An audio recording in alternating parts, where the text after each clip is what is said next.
Good afternoon and welcome to Riverside Crafts. I'm Ray and today I'm going to do some art journaling with you. I'm going to show how I use my stamps in my art journaling to build an image. Okay, I'm just going to move the camera so you can see what my hands are doing. Okay, so I thought I'd show you a few pages first because then you have an idea of what I do. So this is a page where I've used multiple stamps to build up. Okay, another one. So this is the type of thing I'm looking at building up this afternoon and working on with you so that you can see how I do this. Because most of you will be aware most stamps come in sort of like an A5 size, so they're not particularly large, so they'll only do a part of probably your page, which makes it a bit more difficult. I also wanted to show you how because I work in a book, obviously for art journaling, and how I actually get my stamps to work in my book. Okay, so here's my new art journal because I've just started my new one, and I'm going to be stamping on both pages because I'm going to do a double page layout today to show you what I do. Right, so take my page up. The only ones that I worry about are the big stamps, or biggish stamps. So most stamps come in, like I said, A5, this is an A5 stamp set. So they're not very big. They don't do a lot on your page because they're designed predominantly for a card, but you don't necessarily want to use them for a card. So this is how I start off my pages. At the moment my book's upside down. I'm using Riverside fine inks because it shows up detail really well, which is what I want. This particular journal is a watercolor paper based one, so it takes quite a lot of punishment, which is quite good because I tend to give it quite a lot of punishment. Okay, there's a bit more ink on it. I've missed a bit.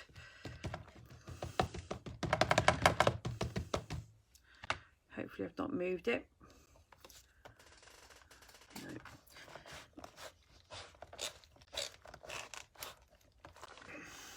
Yeah, it's better.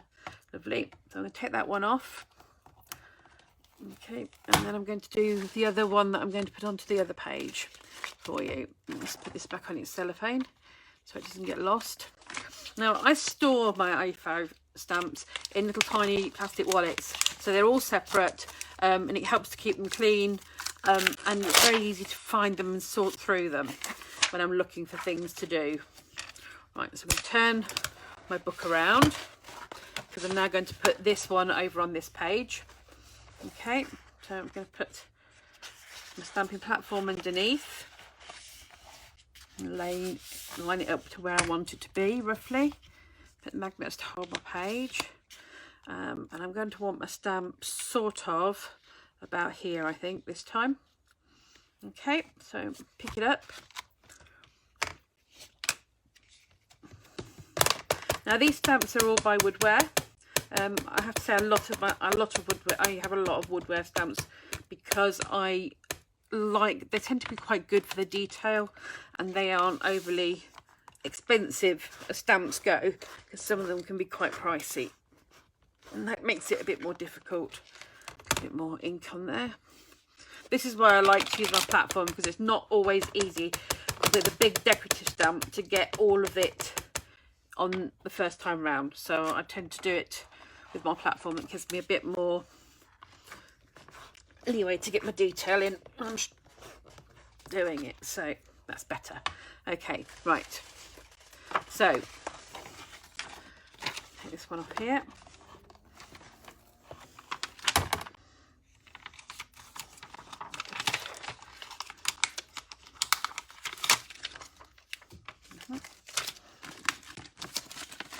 Sorted.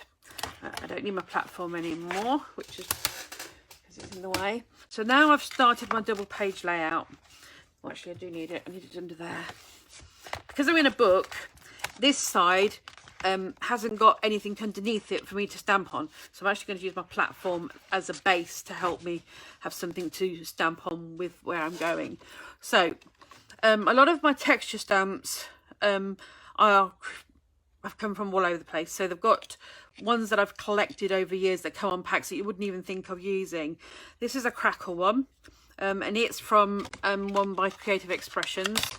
They do a background pack basically, where you can get all different ones in the set. We've had it in a few times. We have had it in quite a lot at Riverside, which is quite useful. I'm just going to use it to put some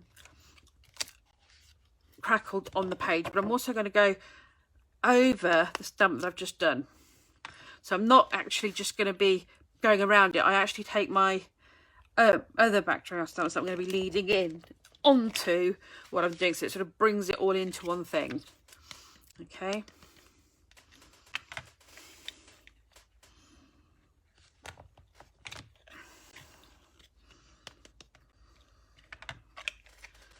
I'm going to put this one down to here, I think.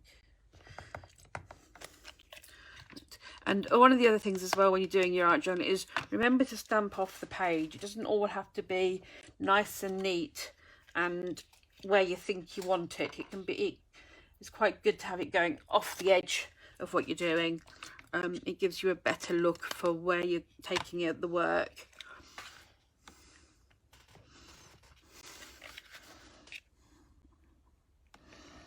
Okay, I think I'll leave it there for crackle for a minute. Okay, let's have a look what else we've got with me today. Now, a lot of times, sometimes you get little stamps and you think, oh, I don't know what they are, because they're like, they're just a fill-in sometimes. And they work brilliantly at sort of blending things in. One of the good things as well about doing it like this type of work is if your stamping isn't particularly good, as long as your main stamp's fine, it doesn't really matter. At the moment, it looks very busy, and although there's too much happening. But when we start to add some colour and build it forward and pick things out, it changes considerably.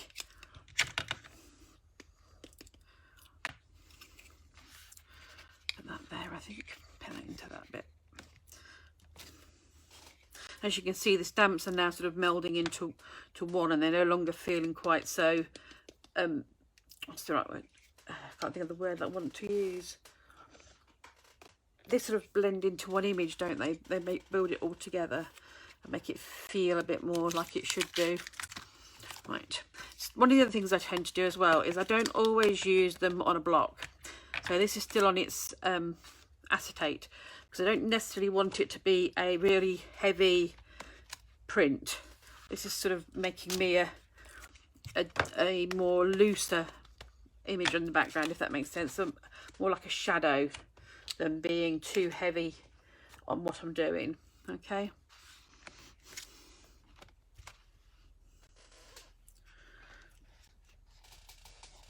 And across the join as well, which is quite good. Right. Here's another little one, which brings it in quite well.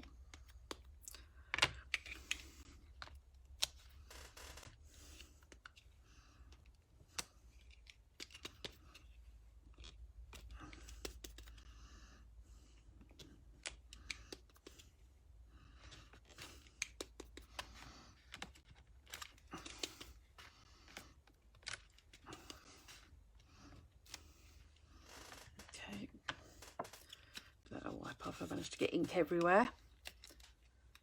On this one, it's going to be quite busy. Let's try this one. This is a different one.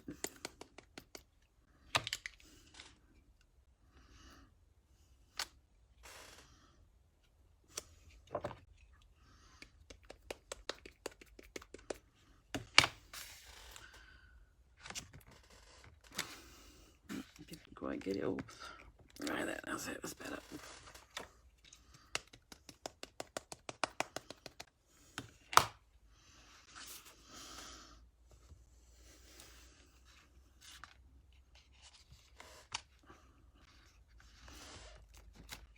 That will do us. Which at the moment it looks very busy, but I'm now going to start to add some colour in to lift it.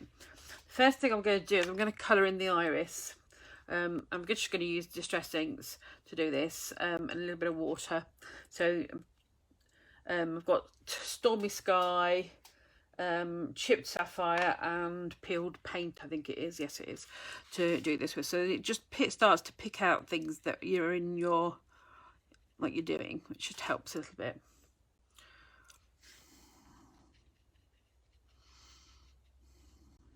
It's like you're creating your own big colouring page.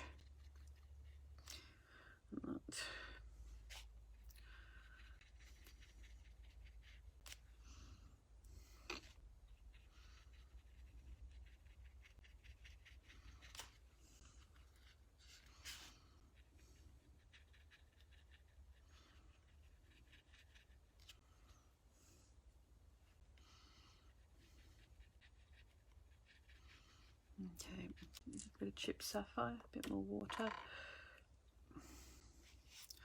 Just to, oh, that's nice and dark.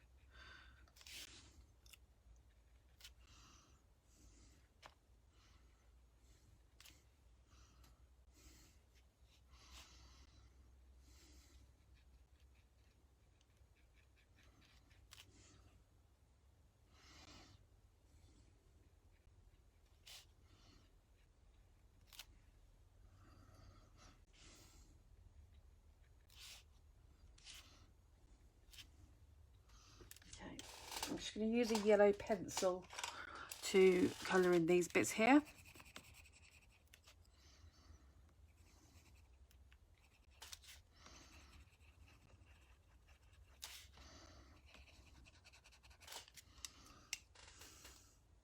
It's quite a basic pencil. It's just a wax one. It's nothing fancy.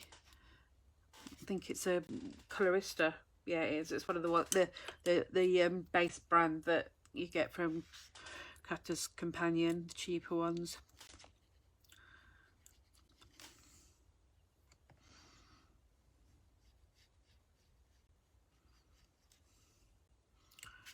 Not being too fussy about painting it all exact, and putting lots of shadow and things in it. I'm just giving it a little bit of a lift from the background, really, so it's not quite so definitely there.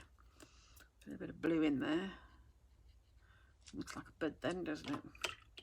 Right, so we've done that. I'm going to pick out the feathers as well, and I'm going to do those in the blues as well, because I think that's quite a nice way of sort of blue and green, probably, actually a bit of green, so they look like they were iridescent-ish.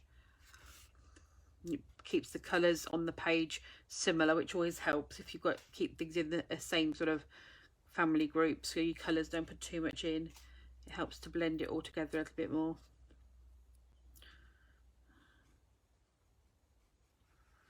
Okay, a bit more green coming on, a bit more blue, I think, up here. There you go.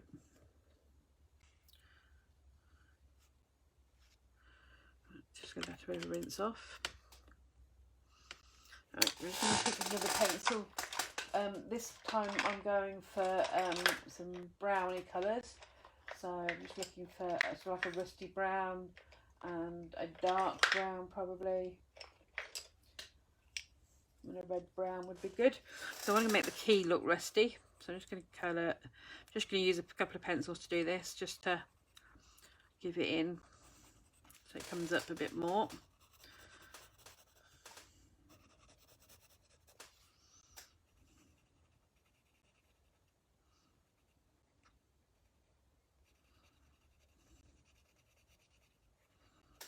And just put another bit of colour in and a darker pencil.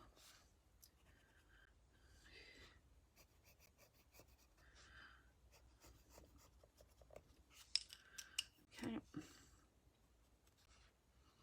Right, so that's done that bit. You want a skin tone colour for the eye, so I'm just going to sort of go with a sort of a peachy tone and just put this in here around the eye, and the eyebrows going up there, just to give me an idea of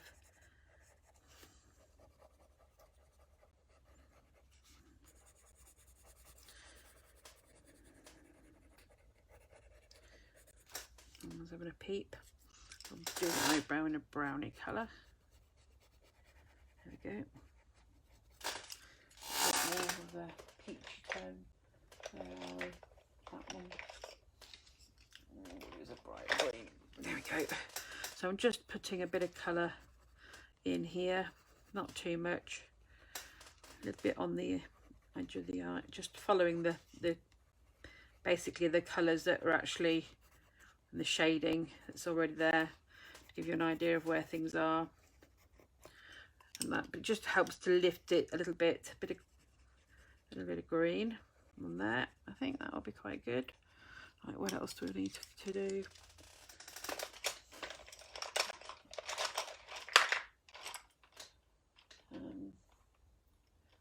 Pale.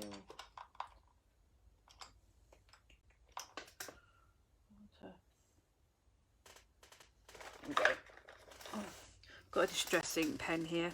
I just want a pale sort of like creamy beigey tone, just to go around the edge of the clock.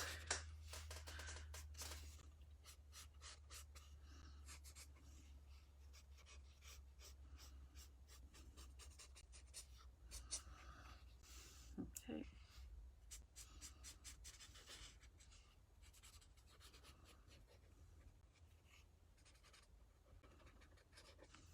Not too bad. So I've done that. Now I'm going to colour the moth.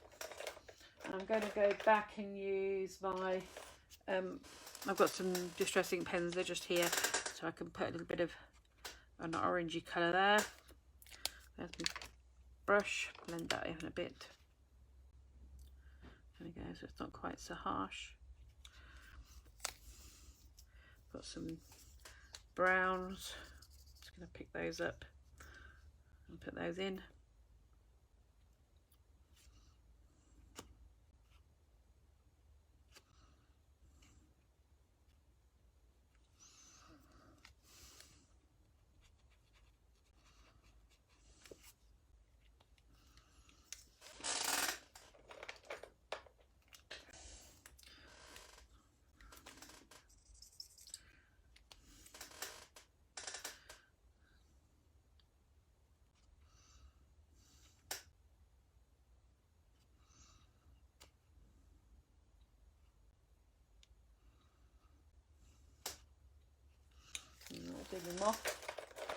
Right. So now I've got a few bits highlighted, and it's just sort of starting to be meld in slightly. I'm going to use some spritzers.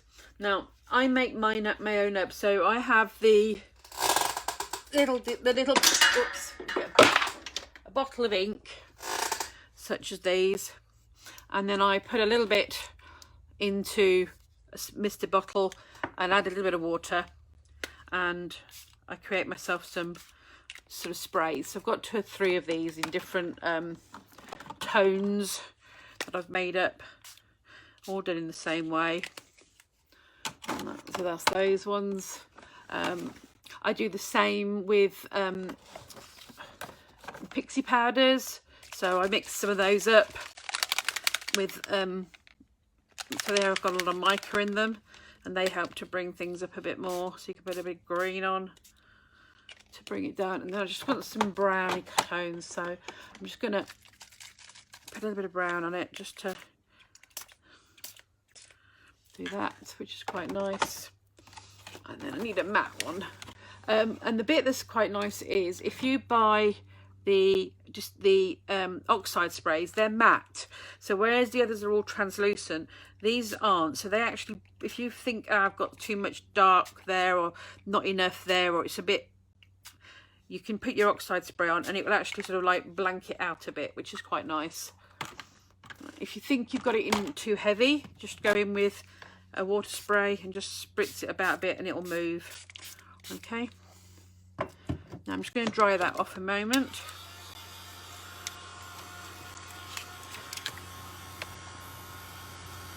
And while I'm drying it, while I enjoy doing these for my pages, I actually also use them to make cards with. So this is one of the ones I did a couple of days ago prior to doing this, and this is one of the card I made. That one would be quite nice to go to a lady in the subtle colours. As you can see, I've only used a couple of colours for the whole thing. It's not lots of different colours. And this one makes quite a nice gentleman's card. because you're more browns, a little bit of green and blues, and it just lifts it up to give you an idea that something's going on. Okay, so it's just because you're doing it for your art journal doesn't mean it can't cross over into your card work, because often if you want to make a bigger card, the stamps that are only A5 aren't big enough to do your larger card. They don't give you enough coverage, so it's a nice way of building it up so that you can have your coverage that you would like over a bit further. Okay.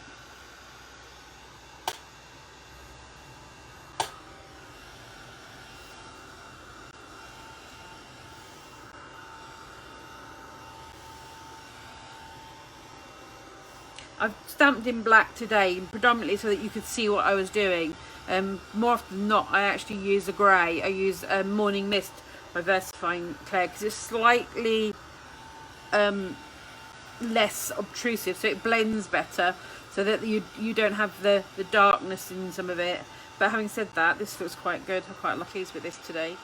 It's looking quite nice. Okay, now if you're looking at that, you think, well, actually, I want a bit more something about it. It's not quite where I want it to be. There's nothing to stop you from using a stencil on it to give you a slightly different feel.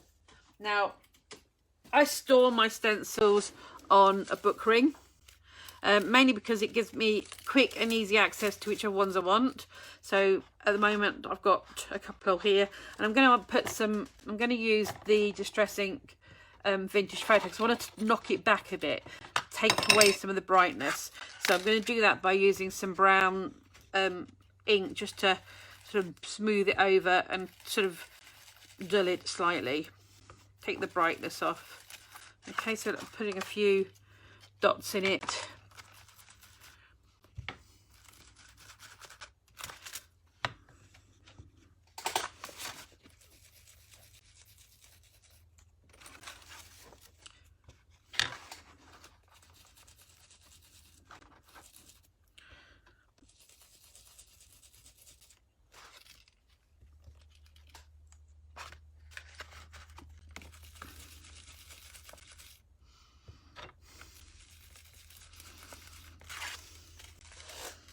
Okay.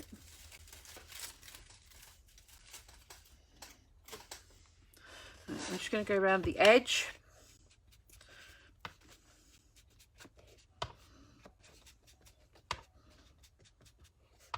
So all those techniques that you do when you're card making can come into your journaling quite happily. If you want to add in other products, like say you want to make the clock face crackled, you can use a crackle glaze on it. You could add in some texture paste instead of doing just through the stencils to give you 3D effects. It's not, you can do quite a lot with it. It's quite nice in that way.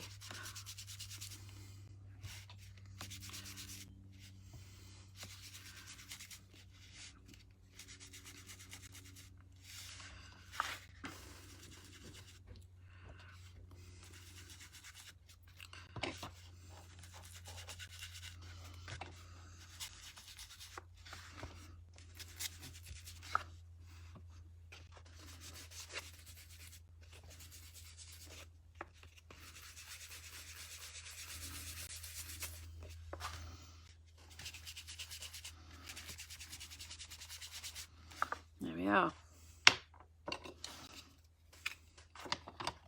And that's how I do a stamped art journal page. It just sort of brings it all together. I've got bits I can pull out and colour if I want to. I can make them add more colour into it if I think, oh, it needs a bit more than what it is. That isn't a problem. I can add it in and bring it out more. I can put more pencil in. I can use my other things to just bring it up a bit more if I need to. I've got lots and lots of options. I'm not just sort of like having to. And one of the nice things is that depending on what material you use, some of them will actually go over the top of others, so you can actually sort of brighten it up a bit or bring it all in together if you need to by just adding a little bit more. in. So I'm just adding a little bit more colour on, a little bit more of the blue in that I've got here.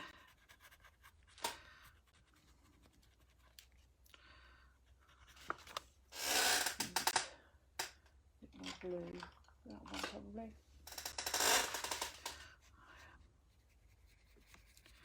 And that.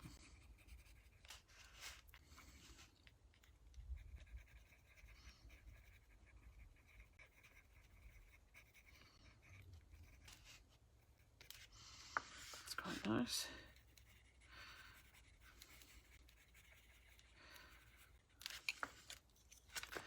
So it's just a matter of just playing with it and building it up however you fancy as you go along, really. You've got, as you can sort of colour in as much detail as you like. You can highlight things the more that you thought you wanted them to, or you can blend them back. I hope you enjoyed watching that and seeing how I work out my art journal pages. Next time when I do one of these, I'm going to be looking at the Cosmic Shimmer watercolour inks, which are these. And I will be showing you what I can do with those, and I really enjoyed playing with them.